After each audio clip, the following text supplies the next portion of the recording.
फासावर गेलो होतो. त्यांचं नाव आहे भगतसिंग सुखदेव आणि राजगुरू. भगतसिंगाला ज्यावेळेस फाशी दिली 23 मार्च 1931, 23 मार्चला ज्यावेळेस फासावर दिलं गेलं, त्या फासावर जाण्याच्या अगोदर भगतसिंगांना प्रार्थना विचारली. काय अंतिम इच्छा? भगतसिंगांनी सांगितलं काही नाही, एकदा जिच्या कुशीतून गोड जन्म झाला, या जगाचा निरोप घेतल्यानंतर मला कुणाची दिसणार नाही, तिचं दर्शन दुर्लभ आहे, ती मला मिळाली पाहिजे. एकदा त्या पवित्र देवतेचं मला दर्शन घ्यायचंय. ते दर्शन घेण्यासाठी भगतसिंगांचे डोळे आसुसलेले होते. अरे जगातली अशी कुठली आई असेल का 23 वर्षाचा तरुण फासावर जातोय, कुठल्या आईला सहन होईल?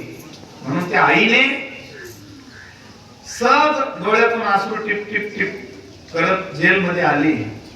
भगतसिंगाने आईकडे बघितलं. भगतसिंगांचं तेज एवढं मोठं होतं, चेहऱ्यावर एवढं दिव्य होतं. भगत काहीच वाटत नाही का? भगतने सांगितलं नाही मा. ज्यावेळेस भगतसिंगांची आई ज्यावेळेस डोळ्यातून आसू ढाळते, त्यावेळेस भगतसिंगांनी सांगितलेलं वाक्य किती महत्वाचे. भगतसिंग म्हणतो, मा रडणार नाही, तू रडायचं नाही, विरोधी मा होती नाही, तू शिववीराची आई आहे, सामान्यांची आई नाही, माझ्यासारख्याची आई. तू जर रडली तर एका वीराची आई रडते म्हणून जग हसेल तुला. तू रडायचं नाही, आज रडायचं नाही, याच्यात नवल नाही, कधीच रडायचं नाही. कारण आई लाला लजपतराय यांच्यावर झालेला अन्याय समजून सांगणारी सगळ्यात अगोदरची जर कोणी असेल तर तू मला तो समजून सांगितलं.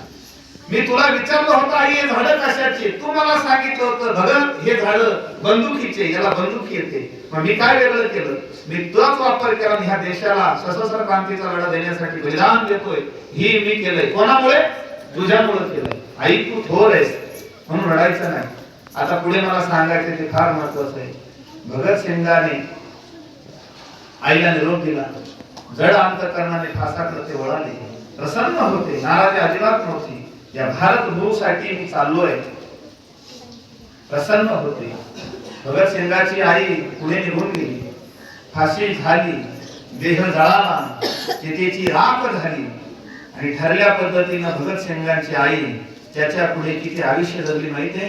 1970 पर्यंत ती माता जिवंत होती. किती पर्यंत? 70 पर्यंत. लक्षात घ्या, 1931 रोजी आपल्या मुलाला फाशी दिली. आणि जगातले 3 दुःख फार मोठे असतात, त्याचं सांत्वन होत नाही. तारुण्यात वैधव्य येऊ नये. दुसरं दुःख आहे जन्मदात्या मुलाची आई जाऊ नये. आणि तिसरं दुःख आहे करता मुलगा मायबापा देखत जाऊ नये. या जगात दुःखाचं सांत्वन होत नाही. आणि हिचा करताच नव्हता. भगतसिंग हे तेजस्वी होते, वाचक होते आणि फासावर जाण्याच्या अगोदर ग्रंथ वाचला त्यांनी. एवढे ते विद्वान होते. आणि ते गेल्यानंतर भगतसिंगांची आई 1931 पासून 70 पर्यंत जगते. आणि ज्यावेळेस ती वृद्ध काळाकडे 1965 ला आपल्या उज्जैनला, चंद्रशेखर आझाद यांची ती जन्मभूमी उज्जैन, उज्जैनला ज्यावेळेस भगतसिंगांच्या आईचं स्वागत करण्यासाठी, लक्षात ठेवा, ऐका हा प्रसंग थांबतो मी. भगतसिंग ज्यावेळेस त्यांची माता येते, सगळी उज्जैन नगरी त्यावेळेस सजली होती. तत्कालीन सगळे राजकीय, सामाजिक, सांस्कृतिक असणारे पुढारी, मंत्री, आध्यात्मिक क्षेत्रातले कुलगुरू सगळे स्वागतासाठी उभे होते. कोणाच्या? भगतसिंगांच्या आईच्या. आणि पटणार नाही, 65,000 तरुण हातामध्ये हार घेऊन उभे होते. किती? 65,000 तरुण. का मला असं बनायचंय, अशी आई जर त्यांची होती तर तिचं दर्शन आम्हाला नाही भगतसिंग पाहता आले, पण त्या आईचं दर्शन एकदा तरी त्या पायाचा स्पर्श मला झाला पाहिजे म्हणून समोर आले. आणि तो विराट जनसमुदाय भगतसिंगांच्या आईने एका उंच व्यासपीठावर बघितला तरी डोळे भरले नाही. आणि पुढचं असं लिहून ठेवलं इतिहासकारांनी, 7 ट्रक हार जमा झाले होते. किती? 7 ट्रक हार स्वागतासाठी जमा झाले होते. 3 तास स्वागतासाठी लागले होते. आणि आई साहेब वरती गेल्या आणि ज्या पुस्तकासाठी, भगतसिंगांचं जीवनचरित्र ह्या पुस्तकासाठी त्या ओपनिंगला आल्या होत्या, अनावरणाला आल्या होत्या पुस्तकाच्या. पण आई काय श्रेष्ठ असते लक्षात ठेवा. त्यांनी विचारलं लेखकाला, माझ्या भगतचं चरित्र तू लिहिलं, पण ज्या भूमीमध्ये मी राहते अरे चंद्रशेखर आझाद सुद्धा माझ्याकडे जेवण करून गेलाय, त्याचं चरित्र कधी लिहिणार? म्हणजे नाही, अगोदर त्याचं चरित्र लिही, तेव्हा माझ्या भगतचं चरित्राचं अनावरण मी करीन, असे वाक्य त्या मातेनं सांगितले. पुढचं वाक्य फार गोड आहे, कोण कहता है मेरा भगत गया.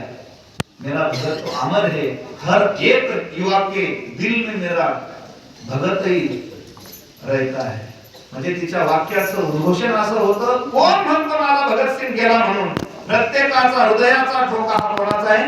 माझ्या भगत आहे, माझ्या भगतसिंगाचा आहे. मला एवढंच सांगायचं आहे का शूराची वीराची आई कधी मरत नाही. आपल्याला सुद्धा जर आपल्या आई वडिलांना जिवंत ठेवावं वाटत असेल तर गड्यांनो अभ्यास करा, मोठे व्हा, कोणी वीर व्हा, कोणी शूर व्हा, कोणी लेखक व्हा, कोणी साहित्यिक व्हा, कोणी कलेक्टर व्हा, कोणी विद्वान व्हा, कोणी आध्यात्मिक व्हा, कोणी उत्तम प्रगतशील शेतकरी व्हा.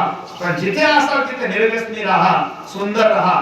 आदर्श या शब्दाचा अर्थ मला जे लेटर आलं त्याच्यावर आदर्श जीवन जगण्याची गाथा म्हणून विश्वस्त मंडळाने शिक्षकांनी उपक्रम घेतलाय ना. जीवनामध्ये आदर्श सुंदर असावा, त्याचं अनुकरण सुंदर होतं, अनुकरण सुंदर झालं तर त्याची अनुभूती सुंदरच येते.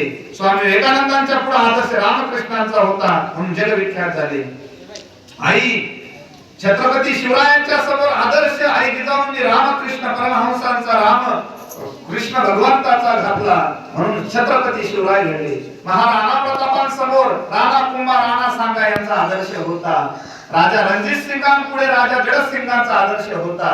अरे या देशात झालेले लाला लजपतराय असतील, भगतसिंग असतील, यांच्या समोर आदर्श लोकमान्यांसारखा महापुरुषांचा होता. अरे लोकमान्यांच्या समोर सुद्धा फडके जे आद्य क्रांतिकारक झाले त्यांचा होता. जर असं असेल तर आदर्श मोठा असावा, आपण सुद्धा मोठे होतो म्हणून आपल्या समोर आदर्श नित्य माणसाचा मोठा राहू द्या. छत्रपती शिवराय, छत्रपती संभाजी महाराज, महासाहेब जिजाऊ, पुण्यश्लोक अहिल्यादेवी होळकर आदी करून क्रांतीवीर असतील, कोणी क्रांती ज्योती असतील, सगळ्यांचा आदर्श आपल्या समोर पाहिजे. कर्मवीर गौरव पाटील असतील वा ज्यांचं नाव आपल्या संस्थेला येते, न्यायमूर्ती रानडे असतील, यांचा सर्वांचा आदर्श ठेवला पाहिजे. आपल्याला मोठं होता येईल. पण हे सगळं करत असताना अगोदर पहिली पूजा कोणाची करायची? आईची आणि नंतर वडिलांची. कारण ज्ञानोबा महाराज म्हणतात सकळ तीर्थाची धुळे जे का माता पितरे तया सेवेशी कीर शेरी लोन कीजे. या ज्ञानोबारायांच्या उक्तीनुसार माय बापाची सेवा उत्तम आहे. म्हणून जे जे माणसं घडले ते आई वडिलांच्या कृपेनंच घडले.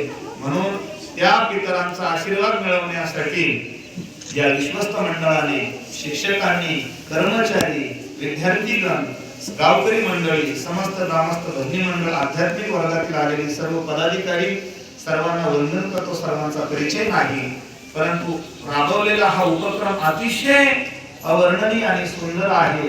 माझे शब्द या ठिकाणी थांबवतोय मी.